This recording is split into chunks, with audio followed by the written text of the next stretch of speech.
look at your leadership role in terms of focus. In fact, in the home, if the husband and wife do not have focus for their kids, they don't have plans and a purpose for where they're going with their family, chances are they won't go anywhere. We don't look at our families and look at our kids and say, well, maybe haphazardly they're going to grow up to be Christian. Maybe haphazardly everything's going to fall into place and we'll have a great Christian home. And so maybe haphazardly the church will fall into place and win souls and everything will go well. Elderships can't look at the church that way, can't they? They've got to have a purpose. They've got to have a plan. They have to have focus. So I'm going to share a story with you. I know you're familiar with it probably, but it just impresses me with the idea of focus. Dr. John Maxwell is a wonderful communicator. He tells this story. The other night, my 3-year-old son and I had been through the regular nightly routine: story, prayer, hugs. Then as my hand slid down the light switch, I heard, "I want a gink, Daddy." He can't say drink, and I thought it was kind of cute, gink. But I was firm. You just had a drink when you brushed your teeth, I told him. Now it's time to go to sleep. At last, the kids were all in bed. Peace. Silence reigned. I sat in the best chair and began to sort through the mail when I heard, out of the darkness, "I want a gink, Daddy." Now, by this time, gink had lost some of its cuteness. "No water for you, go to sleep," I said. Quietness reigned for at least 60 more seconds. "Daddy, I want a gink." "Be quiet," I said, "but I want a gink." I knew how Moses felt in the wilderness with 1,000,000 Jews all crying, "We want a gink." But gink was no longer cute. I yelled down the hallway into the darkness, "If I hear you ask for a gink one more time, if I hear one sound from you, I'm going to come down there and spank you, and I'm not kidding. Now be quiet and go to sleep." It was as quiet as a tomb, not a sound. You could have heard a pin drop. It was so silent I couldn't concentrate on the mail. Then the still, small voice of a child who smelled victory said, "Daddy, when you come down here to spank me, would you bring me a gink of water?" You can't keep a good man down, can you? Now that's focus, okay? It may not be the proper kind of focus, but it's focus. Excuse me, but I've got a rough voice today. Allergies or something. But focus is so vitally important in what we do. As families, as churches, and as leaders. And you'll be surprised how many in the Bible, even some great men who kind of lost focus. They talked to God directly and still kind of lost focus as to what it was all about. Open your Bibles over to the 11th chapter of Numbers. This story always amazes me. Realizing what Moses had been through. And so, one day he wakes up and he sees there's grumbling in the congregation. The rabble-rousers are kicking up a fuss. Every preacher and elder has seen some of that at one time in his leadership career. And so we pick up with the 4th verse of chapter 11 in Numbers.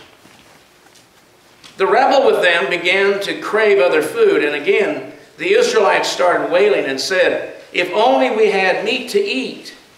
We remember the fish we ate in Egypt at no cost." No cost? Isn't that interesting? How you forget no cost? How about your slavery?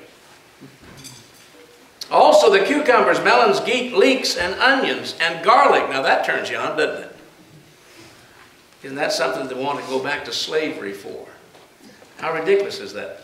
"But now we have lost our appetite, and we never see anything but this manna." So they're complaining. They've gotten through the Red Sea. They've gotten away from Egypt. The Egyptian army has been destroyed. Egypt will take 100 years to recover from the destruction that God brought upon that nation. And they're going through the wilderness, and they're being fed by manna from the skies and water out of rocks. God said, "I love you. I'll take care of you. Don't worry about it." But the rabble-rousers were more concerned about their own desires and needs than they were about what God desired. So in verse 10, Moses heard the people of every family wailing, every family, each at the entrance to his tent. The Lord became exceedingly angry, and Moses was troubled. So he asked the Lord, "Why have you brought this trouble on your servant?" Blame game. Isn't it amazing when things go wrong, we have to kick into the blame game, don't we? Because we're in a society today that's really victimized in so many ways in our own minds and hearts, and so the blame game works. When we fail somewhere, or we lose sight of God and our focus of how God's worked with us, and we see failure before us, what do? We blame something, anything, even God. "What have I done," he said, "to displease you, that you put the burden of all these people on me? Did I conceive all these people? Did I give them birth?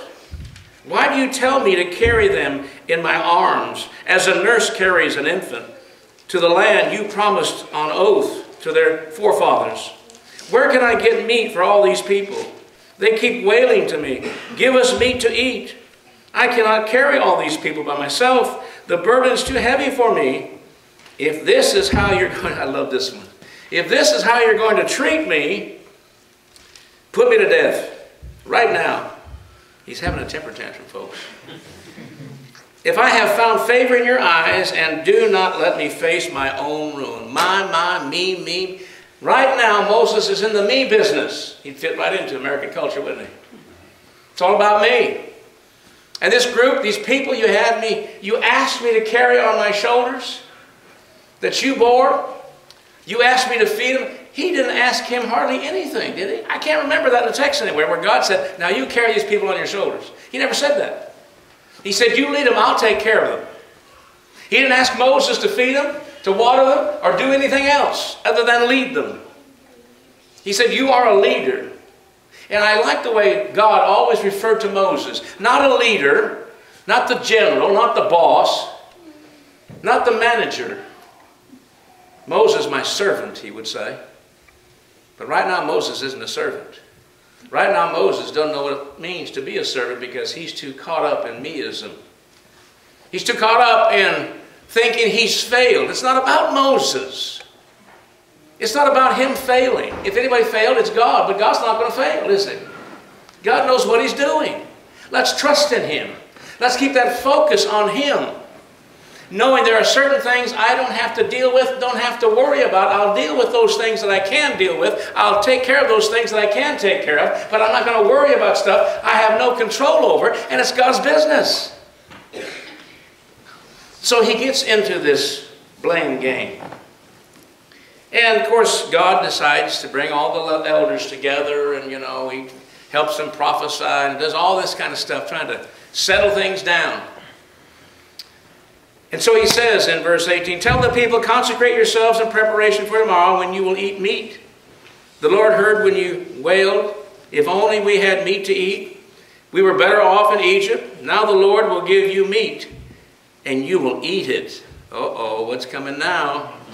What's coming now? "You will not eat it for just 1 day, or 2 days, or 5, 10, or 20 days, but for a whole month, until it comes out of your nostrils, and you loathe it." I love God that he has a certain sense of humor, doesn't he?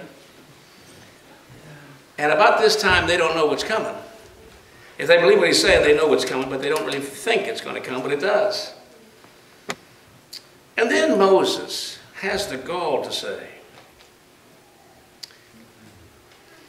"Here I am among 600,000 men," verse 21, "on foot. And you say, I will give them meat to eat for a whole month? Are you out of your mind, God?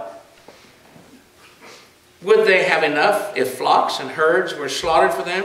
Would they have enough if all the flesh in the sea were caught for them?"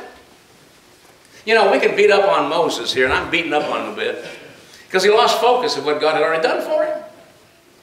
Saved the Israelites from the Egyptian army, opened the sea for them, took them out of slavery, is taking care of them. But all of a sudden, that's not enough for Moses. Somewhere along the line, he got